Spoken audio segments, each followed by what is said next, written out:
हरि ओं त्वं भूमिः सर्वभूतानां प्राणवतां तथा धीः श्रीः कान्ति क्षमा शान्ति श्रद्धा मेधा धृतिः स्मृतिः ब्रह्मा हरसौरिसहस्रनेत्र वाग्वह्निः सूर्या भुवनाधिनाथाः ते त्वत्कृताः सन्ति ततो न मोक्षा माता यतस्त्वं स्थिरजङ्गमानाम् ॐ ह्रीं भुवनेश्वर्यै नमो नमः। श्रीमद्देवी भागवत महापुराण को 7औं स्कन्द को 4थो अध्यायमा व्यासजीले भन्नुहुन्छ, राजन, राजा सरियाती दरबारतिर गइसकेपछि सुकन्याले च्यवनको सेवा गर्न लागिन्। मुनिलाई कन्दमूल खान दिने, पूजाका लागि जौतेल कुश आदि सामग्री पतिको अगाडि राखेर प्रार्थनापूर्वक पतिलाई दिने, हात समातेर पतिलाई यताउता घुमाउने, गर्मी हुँदा पंखा डोलाएर हावा दिने काम गर्दै छाया स्वरूप भएर सेवा गर्न लागिन्। सुकन्याले आफ्ना दृष्टिविहीन पतिको सेवा गर्दै जाँदा एक दिन उनी नदीमा स्नान गरेर आश्रमतर्फ आउँदै थिइन्। जले स्नात्वा तुतां कन्यां निवृत्तां स्वाश्रमं प्रतिं गच्छन्तीं चारु सर्वाङ्गी रविपुत्रावपश्यताम्। त्यसै समयमा सूर्यपुत्र अश्विनी कुमारहरू च्यवन मुनिको आश्रमतर्फ आउँदै थिए। उनीहरूले सुकन्यालाई देखे अनि देखिसके पछाडि सुकन्याको परिचय माग्दै भने, तिमी कसकी छोरी हौ? तिमी राजपुत्री हौ कि अप्सरा हौ? सत्य कुरा भन, हामी तिम्रा पति वा पितालाई देख्न चाहन्छौं। भनिसके पछाडि अश्विनी कुमारहरूले सुकन्यालाई आफ्नो परिचय पनि दिए। उनीहरूको कुरालाई सुनेर लजाउँदै सुकन्याले भन्दछिन्, म राजा सरियाती की छोरी हुँ। मेरा पति च्यवन मुनि हुनुहुन्छ, उहाँ आश्रममा हुनुहुन्छ, त्यही जाउँ। आज हाम्रो आश्रमलाई पवित्र पारिदिनुहोस्। त्यसपछि अश्विनी कुमारहरूले भने, तिम्रा पिताले के देखेर यस्ता आँखा नभएका दृष्टिविहीन बुढासँग तिम्रो विवाह गरिदिए त? उनीहरूको कुरा सुन्नासाथ सुकन्याले अत्यन्त मधुर मधुर बाणीमा भन्दछिन्, हजुरहरू सूर्यपुत्र हुनुहुन्छ।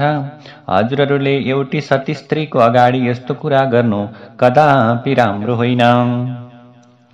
हजुरहरू जहाँ जाने इच्छा छ जानुहोस्, मेरो अगाडि यस्तो कुरा नगर्नुहोस्, अन्यथा मैले श्राप दिन्छु। अश्विनी कुमारहरूले भन्दछन्, तिम्रो धर्मनिष्ठा देखेर हामी गदगद भयौं। हामीसँग जे इच्छा छ वर माग, हामी तिमीलाई इच्छा गरेको वर दिनेछौं। हामी देवताहरूका पनि वैद्य हौं।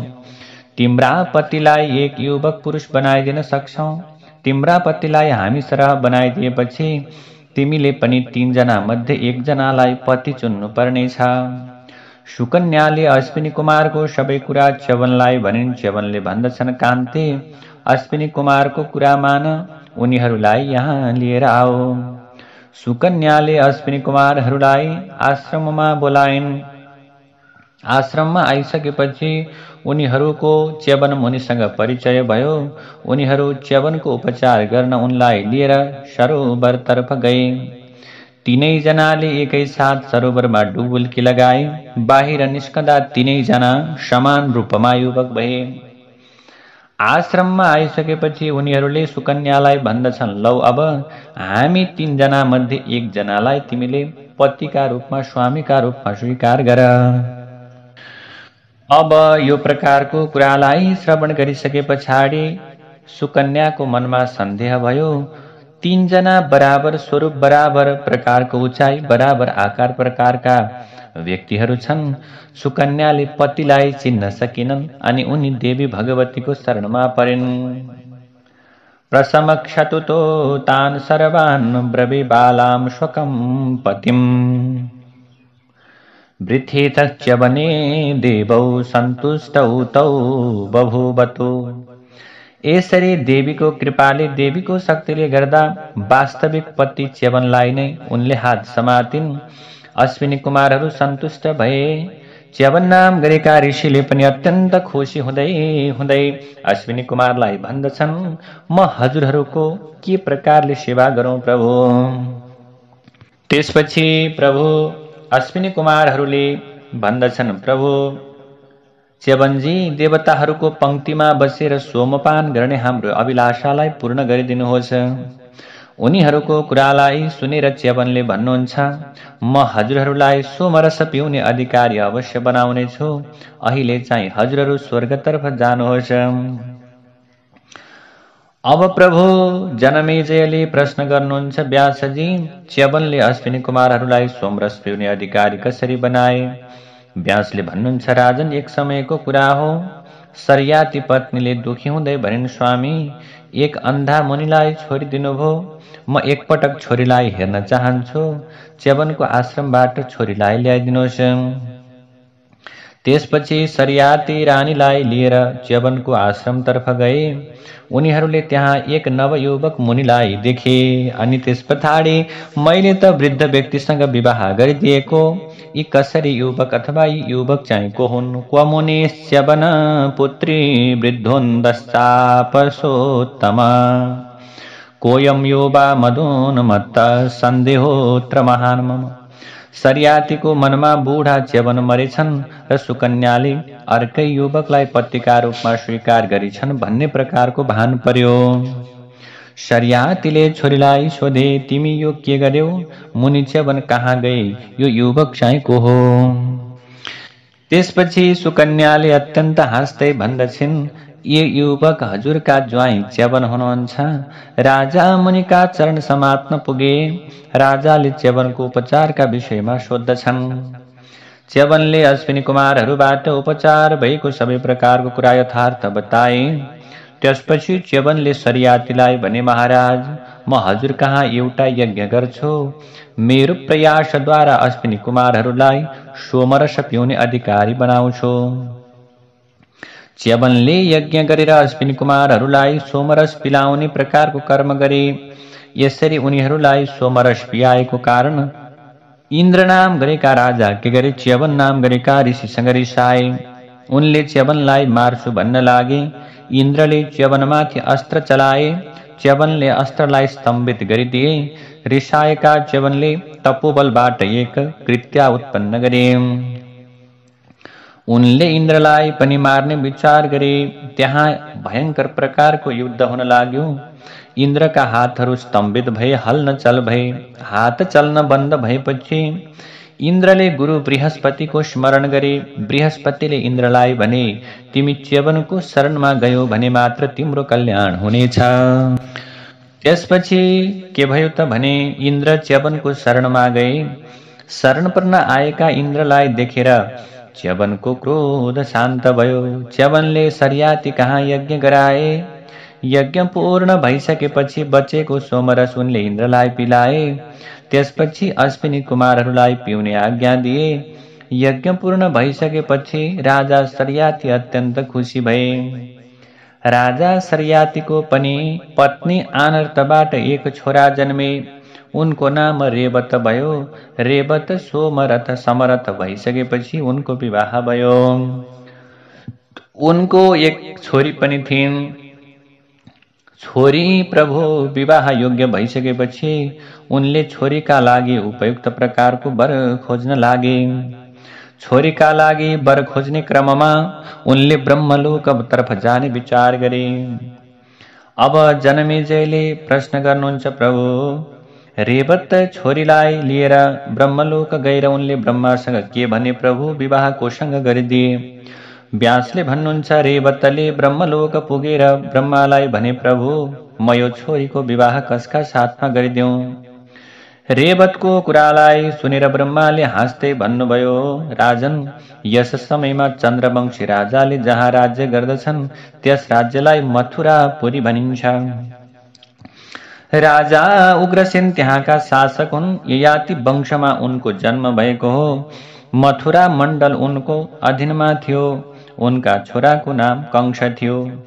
कंसले वसुदेवलाई जेलमा राख्यो। त्यस दुष्टलाई भगवान श्रीकृष्णले मार्नुभयो। त्यसपछि पुनः उग्रसेनलाई राजगद्दीमा बसाल्नुभयो। कंसको ससुराको नाम जरासन्ध हो।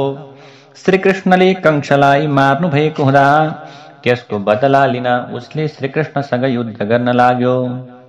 जरासन्धको सहयोगी कालयवनलाई पनि भगवान श्रीकृष्णले मार्नुभयो। तस्याग्रजः सविख्यातो बलदेवो हलायुधा शेषांशो मुसली वीरो वरस्तो तव सम्मतः।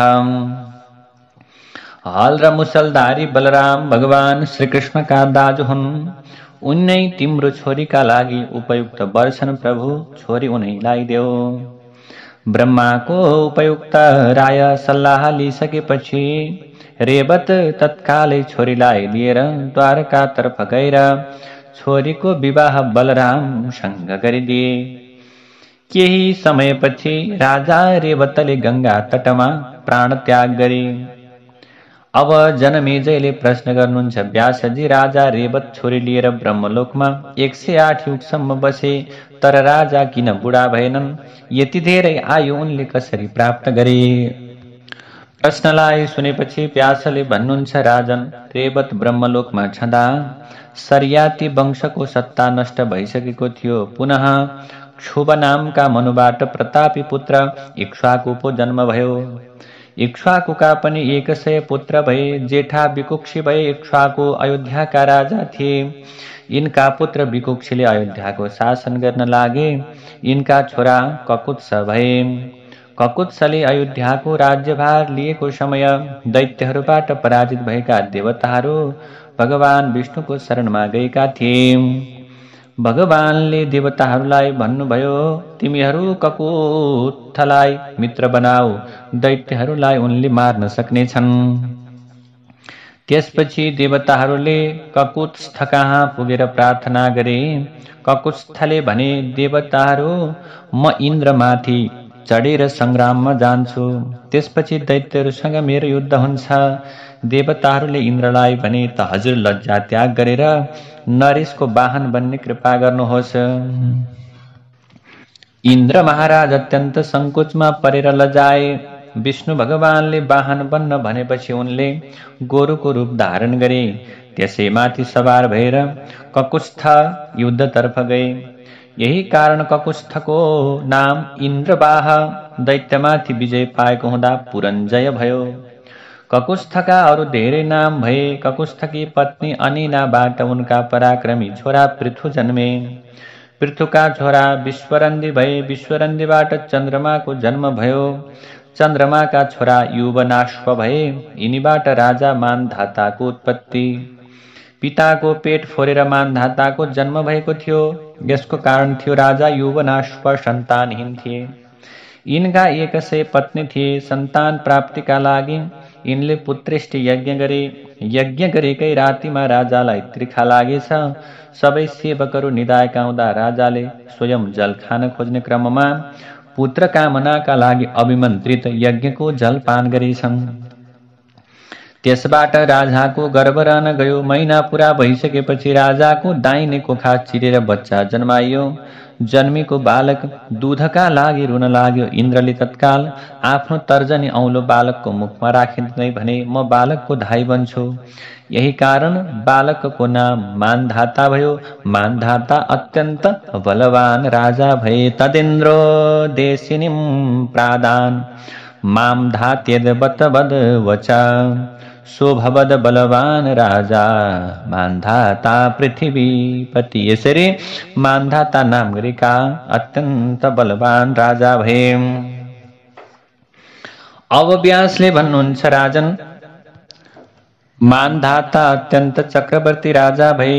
मानधाताकी पत्नी विदुनमती थिइन्। यिनीबाट 2वटा छोराहरू जन्मे, पुरुकुत्स र मुचुकुन्द। पुरुकुत्सका छोरा अरण्य, अरण्यका छोरा बृहदश्व, बृहदश्वका छोरा हर्यश्व, हर्यश्वका पुत्र त्रिधनवा, त्रिधनवाका छोरा अरुण र अरुणका छोरा सत्यव्रत हुन्। सत्यव्रत अत्यन्त लोभी र मूर्ख थिए। यसै कारणले उनलाई पिताले घरबाट निकाले। घरबाट निकालिसके पछाडि उनले धेरै अपराधहरू गरे। सत्यव्रतको आपराधिक गतिविधिलाई देखेर वशिष्ठ ऋषि रिसाउनुभयो।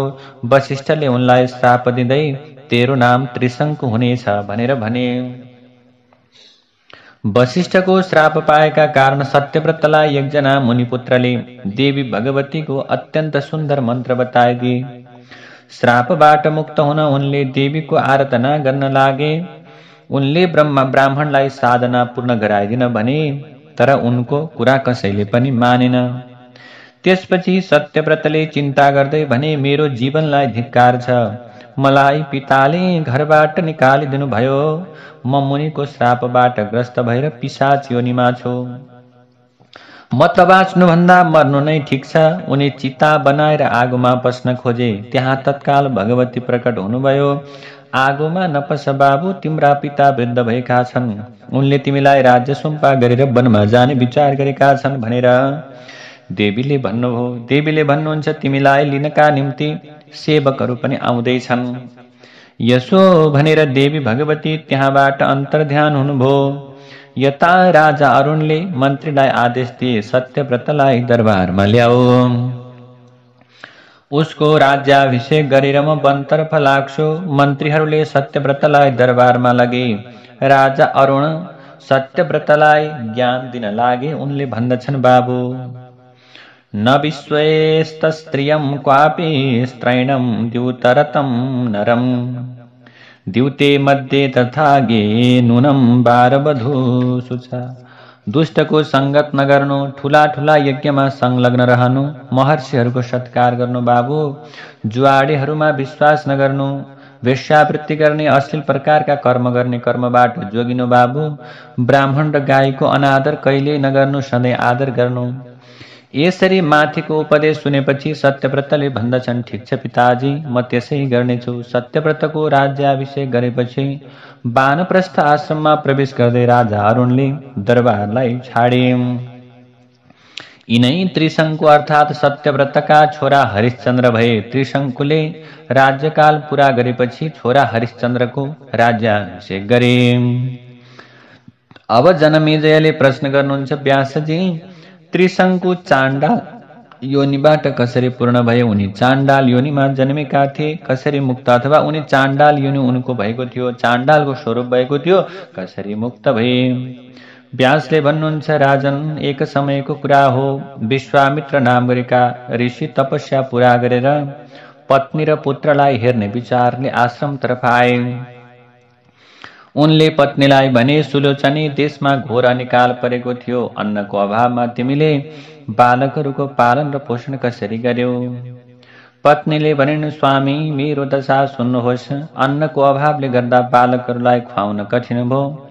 त्यस समयमा मैले सोचे, कुनै धनी व्यक्तिलाई एउटा छोरा बेचौँ र त्यसको मूल्यले अरूलाई पालन पोषण गरौँ। मैले यस्तो विचार गरेकै बेला राजर्षि सत्यव्रतले बालक रोएको देखे। राजाले भने, यो बालक किन रोएको? मैले भने, यो बेचिन जाँदैछ। यो सुनेपछि राजाले मेरा बालकको भरण पोषण गरे।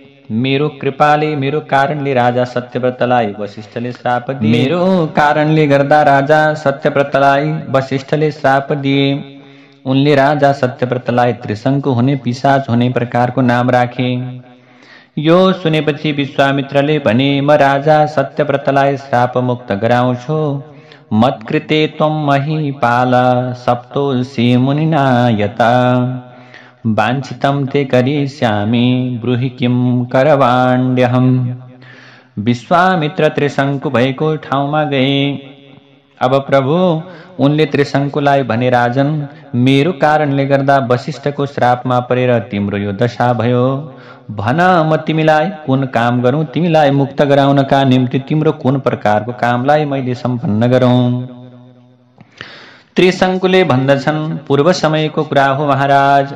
मैले वशिष्ठलाई यज्ञ गराइदिन भने। मैले उनलाई भने, प्रभु, हजुर यस्तो यज्ञ गराइदिनु हवस् जसको कारणले म यही शरीर लिएर स्वर्ग जान सकूँ।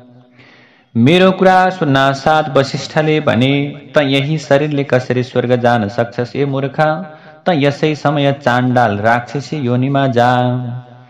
त्रिशंकुको कुरा सुनेपछि विश्वामित्रले उनलाई स्वर्ग पठाउने विचार गरे। उनले यज्ञको सामग्री तयार गरे, जम्मा गरे। यज्ञ सम्पन्न गर्नका निम्ति ब्राह्मणलाई बोलाउँदा वशिष्ठको डरले कोही पनि आएनन्। त्यसपछि विश्वामित्रले आफ्नो सारा पुण्यको प्रभाव त्रिशंकुका लागि अर्पण गर्दै हातमा जल लिएर भने, राजर्षि, अब तिमी सावधान भएर स्वर्गमा स्वेच्छापूर्वक जान सक्दछौ। विश्वामित्रको पुण्यको प्रभावले गर्दा त्रिशंकु स्वर्गमा पुगे। देवताहरूले इन्द्रलाई भने, यो को आएको हो? इन्द्रले त्रिशंकुलाई चिनेर गाली पनि गरे। उनले भने, हे निन्दित चाण्डाल, त तुरन्त पृथ्वीमा जा। अब त्रिशंकुले फर्किनु पर्ने भयो। उनले विश्वामित्रलाई पुकार्दै भने, मुनिवर, म स्वर्गबाट झर्दैछु, रक्षा गर्नुहोस्। विश्वामित्रले भने, नफर्क नफर्क। त्यसपछि उनले दोस्रो स्वर्गलोकको सृष्टि गर्ने विचार गरेर हातमा जल लिएर आचमन गरे। यो कुरा इन्द्रले चाल पाए। उनले भने, हे विश्वामित्र, यो के गर्न लागेको? विश्वामित्रले भने, प्रेमपूर्वक त्रिशंकुलाई आफ्नो ठाउँमा लैजानुहोस्। भनेपछि इन्द्रले विश्वामित्रको प्रस्तावलाई स्वीकार गरे। त्रिशंकुको स्वर्गमा वास भइसकेपछि विश्वामित्र अत्यन्त प्रसन्न भए। त्रिशंकुले राज्यभार पहिले नै छोरा हरिश्चन्द्रलाई सुम्पिसकेका थिए। हरिश्चन्द्रले राजकाज चलाउँदै गए। हरिश्चन्द्रका सन्तान भएनन्। राजा हरिश्चन्द्र सन्तान नहुँदा सन्ताप गर्न लागे। हरिश्चन्द्रले सन्तान प्राप्तिका लागि गुरु वशिष्ठसँग सल्लाह लिए। वशिष्ठले जलका प्रधान देव वरुणको उपासना गर्नका निम्ति भने। राजा वरुणको ध्यान गर्न लागे। उनको आराधनाबाट वरुण प्रसन्न भए। वरुणले हरिश्चन्द्रलाई पुत्र प्राप्तिको वरदान दिए। राजाको छोरा जन्मियो र उनी प्रसन्न भए। कदाचित्तु हरिश्चन्द्रो मृगयार्थं वनं ययो, अपश्य द्रुदतीं बालां सुन्दरीं चारुलोचन। एक समय राजा हरिश्चन्द्र शिकारका लागि जंगलमा गएका थिए। उनले त्यहाँ एउटी सुन्दरी स्त्री रोइरहेको देखे। राजाले उनलाई रुनुको कारण सोध्दछन्। स्त्रीले भनिन्, राजन, विश्वामित्रको कारण म अत्यन्त दुखी छु। विश्वामित्रद्वारा अत्यन्त सताइएकी म कामना नाम गरेकी स्त्री हुँ। उनको कुरा सुनेर राजाले भने, अब तिमीले कष्टको सामना गर्नु पर्दैन। म विश्वामित्रलाई जसरी पनि मनाइदिन्छु। त्यसपछि राजाले विश्वामित्रलाई भने, मेरो राज्यमा कठिन तपस्या नगर्नुहोस्। तपस्या कष्टप्रद हुन्छ भनेर विश्वामित्रलाई रोकियो। राजाले तपस्या गर्न रोकेपछि विश्वामित्रले राजासँग बदला लिने विचार गरे। उनले एउटा दानवलाई सुँगुरका रूपमा वनमा पठाए। सुँगुरबाट राजाका रक्षकहरू उपवनमै तहस नहस हुन लागे। सबै रक्षकहरू राजाको शरणमा गएर सुँगुरबाट भएको सबै प्रकारको पीडा बताए। राजाले सुँगुरलाई मार्न बाण हाने, तर सुँगुर भाग्यो। राजा सुँगुरलाई खोज्दै खोज्दै जाँदा भयंकर निर्जन वनमा पुगे। उनलाई बाटो घाटो सबै अज्ञात भयो। सुँगुर पनि अलप भयो। राजा अब कता जाने होला भनेर चिन्तामा परे। केही पर गइसकेपछि उनले सरोवर देखे। त्यहाँ पानी पिएपछि राजा अब कता जाउँ भनेर अब प्रभु भ्रमित हुन लागे। त्यसै समयमा एकजना वृद्ध ब्राह्मणको भेषलाई धारण गरेर राजा विश्वामित्र राजाका अगाडि विश्वामित्र के गरे टुप्लुक्क आइपुगे। वृद्ध ब्राह्मणको भेषधारी विश्वामित्रले राजालाई जंगल आउनु किन कारण हो अथवा किन जंगल आयो भनेर सोद्धा राजाले सुँगुरको पछि पछि आउँदा प्रभु अलप भयो। मैले आफ्नो दरबारतर्फ जाने बाटो भुले भन्ने प्रकारको वचन बोले। राजाले भन्दछन्, प्रभु मलाई बाटो देखाइदिनुहोस्। म अयोध्याको राजा हरिश्चन्द्र हुँ। दुई जबर हजुरलाई धनको आवश्यकता भए यज्ञ गर्न अयोध्या आउनुहोला भन्ने प्रकारको वचन बोले। राजाको कुरालाई सुनेपछि विश्वामित्रले भने, हाम्रो निकटमा रहेको यो सरोवर पनि अत्यन्त पुण्य तीर्थ हो। तिमी यो सरोवरमा स्नान गरेर पितृतर्पण गर। त्यसपछि ब्राह्मणलाई दान देऊ।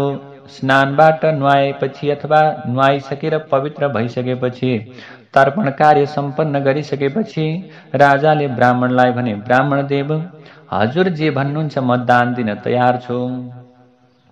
हजुरले गाई, पृथ्वी, सुन, हात्ती, घोडा, रथ जे मागे पनि म दिन्छु भन्दा त्यो वृद्ध ब्राह्मणको भेषलाई धारण गरेर गएका विश्वामित्रले भने, मेरा छोराछोरीको विवाह गर्नु छ, मलाई प्रशस्त धन देऊ। त्यसै समय विश्वामित्रले आफ्नो मायाबाट एक सुकुमार पुत्र र 10 वर्षकी कन्या त्यहाँ उपस्थित गराए। त्यसपछि उनले राजालाई बाटो देखाइदिए। राजा दरबारमा पुगे। केही समयपछि विश्वामित्र राजाको दरबारमा गए। उनले राजालाई भने, राजन, वरवधुलाई हात्ती, घोडा, रथ र सम्पूर्ण राज्य दाइजोका रूपमा देऊ। विश्वामित्रको मायामा छोपिएका राजाले तत्काल मागे अनुसार सबै दान दिए। त्यसपछि विश्वामित्रले दान पछिको दक्षिणा मागे। राजाले 2 भार सुन दक्षिणा स्वरूप दिने वाचा गरे। न जाने दैव कार्यं वै हा दैवं किं भविष्यति इति चिन्ता परो राजा गृहं प्राप्तोति विह्वलः। दान दिइसकेपछि राजा अत्यन्त चिन्ताग्रस्त र उदास देखिए।